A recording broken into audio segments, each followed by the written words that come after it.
Morning morning చాయ్ పడకపోతే మా వారికి ఏమీ తోచదు. ఎలా అయినా మానేద్దాం అనుకున్నా నేను మానలేకపోతున్నాను. మరి గ్లాసు నిండుగా కాదు గానీ కొద్దిగా తాగితే పర్వాలేదని నేను తాగేస్తున్నాను. హాయ్ అండి.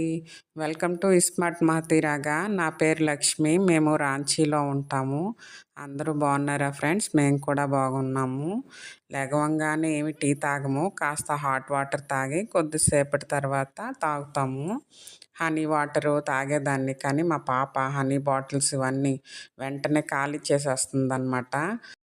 పాప లంచ్ బాక్స్ కోసం ఇలా శనగపిండిలో సాల్టు, పసుపు, కారం, కొద్దిగా జీలకర్ర, వాము ఉంటే వాము వేసుకొని అన్ని వాటర్ వేసుకొని దోశ బ్యాటర్లా కలుపుకొని కట్ చేసుకున్న ఆనియన్స్, టమాటాస్, అలాగే పచ్చిమిర్చి, కొత్తిమీర ఇవన్నీ వేసుకొని బాగా కలుపుకోవాలి. బ్రెడ్ అలాగే 2 డేస్ నుండి ఉండిపోయింది. మళ్ళీ ఎక్కువ రోజులు ఉంటే కూడా మంచిది కాదు.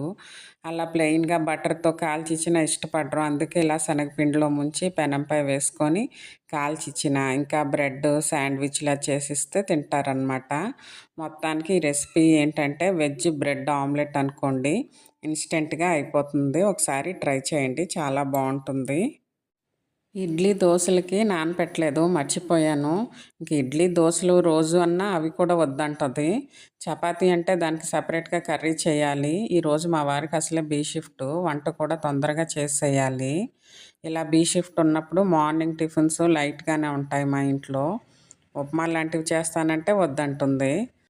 ఇంకా పాపకి బాక్స్లో పెట్టేసి మా వారికి కూడా ఇచ్చేసానమాట. అదిగోండి రెడీ అవుతుంది స్కూల్కి. ఇంకా మా వారే ఈరోజు డ్రాప్ చేస్తారు. ఇంకా ఈరోజు బీ షిఫ్ట్ కదా, అంటే మార్నింగ్ తను డ్రాప్ చేస్తే ఇంకా ఆఫ్టర్నూన్ నేను వెళ్ళి తీసుకురావాలి. ఇంత బ్రెడ్‌తో టిఫిన్ చేసిస్తే స్కూల్‌కి వెళ్ళిన తర్వాత టీచర్ అందంట, bread is not allowed, only ఫ్రైడేసే అలౌడ్ అని చెప్పిందంట. అంటే ఇంకా ఫ్రైడేసే తెచ్చుకోవాలంట. బ్రెడ్ జంక్ ఫుడ్‌లోకి వస్తుందని ఆ బ్రెడ్ తెచ్చుకోవద్దని చెప్పిందంట. నైట్‌వి ఇంకా మార్నింగ్‌వి గిన్నెలుంటే ఇలాగా తోమేసుకుంటున్నాను. అసలు నైటే గిన్నెలన్నీ కడిగేసుకుంటాను. ఒక్కోసారి వీలు పడదు కదా, అప్పుడు మార్నింగ్‌కి ఉండిపోతాయి. బయటేమో రోజు వర్షాలు పడుతున్నాయి. మా ఇంట్లో మామూలుగానే వెంటిలేషన్ తక్కువ. కిచెన్లో అయితే చెప్పక్కర్లేదు. ఈ వర్షాకాలంలో ఫంగస్ అది వచ్చేస్తుంది. ఇంకా అన్నిటిని అంటే డబ్బాలను, మెయిన్ చెక్క వస్తువులనమాట, వాటిని శుభ్రంగా సాల్ట్ వాటర్‌తో తుడుచుకొని, కడుక్కొని అలా ఫ్యాన్ గాలిలో ఆరబెడుతూ ఉంటాను. అదో పెద్ద పని ఈ వర్షాకాలం వచ్చిందంటే. ఇంకా పప్పులు అంటే కందిపప్పు ఇలా ఉంటాయి కదా, ఎక్కువ ఎక్కువ పెట్టుకుంటాం కదా, మెయిన్ అవి పాడైపోతూ ఉంటాయి. వాటిని ఎప్పుడైతే ఎండ వస్తుందో అప్పుడు లేదా ఫ్యాన్ గాలికైనా ఆరబెట్టుకొని మళ్ళీ డబ్బాల్లోకి వేసుకుంటాను. ఇదో పెద్ద తలకాయ నొప్పి ఈ వర్షాకాలంలో. ఇంకా వెజిటేబుల్ సంగతి చెప్పక్కర్లేదు, ఆల్రెడీ తడిసిపోయి ఉంటాయి, తొందరగా పాడైపోతాయి. ఆనియన్స్ అయితే నల్లగా ఫంగస్ అది వచ్చేస్తుంది, చూసుకొని వాడుకోవాలి. మా వారికేమో చెప్తే వినరు. కూరగాయలు అయిపోతే నేను వెళ్ళి తెచ్చుకుంటాను కానీ అలా ఎక్కువ ఎక్కువ తెచ్చేయకు అంటాను. ఆ కూరగాయలు తెచ్చినప్పుడే ఈ చేపలు, ఈ రొయ్యలు ఇలాంటివి కూడా తీసుకొచ్చేస్తారు. ఇంక ఏవి అవి వండినప్పుడు ఇవి పాడైపోతూ ఉంటాయి. ఇదిగోండి బచ్చల కూర.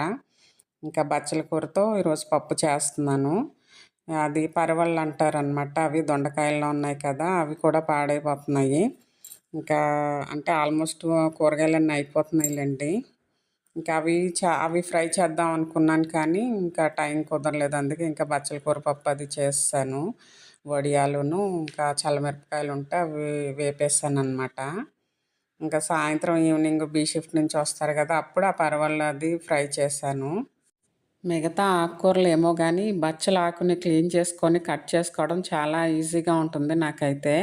నానబెట్టుకున్న కందిపప్పులో కట్ చేసుకున్న బచ్చల కూర, ఇంకా చింతపండు, ఆనియన్, టమాటా, పచ్చిమిర్చి, కరివేపాకు, ఆయిలు, పసుపు, కారం, సాల్ట్, వాటర్ అన్నీ వేసి కుక్కర్లో కుక్ చేసుకొని పోపు పెట్టుకోవడమే.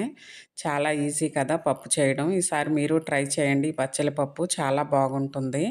ఇంకా మా వారికి అది భోజనం అది పెట్టేసాను. ఇంకా తన డ్యూటీకి కూడా వెళ్ళిపోయారు.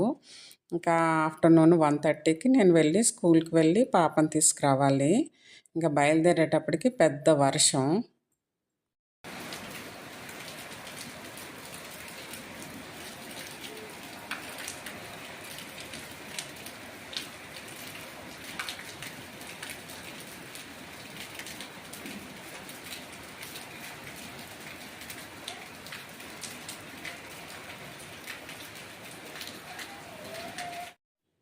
ఇంటి దగ్గర నుంచి స్టార్ట్ అయ్యేటప్పటికి మామూలుగా ఉంది. మధ్యదారిలో కొట్టింది వర్షం చూడండి. అలాగే వెళ్ళి చాలా కష్టపడి స్కూల్ బయటకొచ్చేటప్పటికి వెదర్ మళ్ళీ నార్మల్ అయిపోయింది. ఎండ వచ్చేసింది. అప్పుడు అనుకున్నాం అదేదో వర్షం మేము ఇంటికొచ్చేసిన తర్వాత వచ్చుంటే బాగుండేది కదా! ఎంజాయ్ చేద్దుం. ఓకే అండి. ఈ వీడియో గనుక నచ్చినట్లయితే ప్లీజ్ లైక్ చేయండి. Thank you.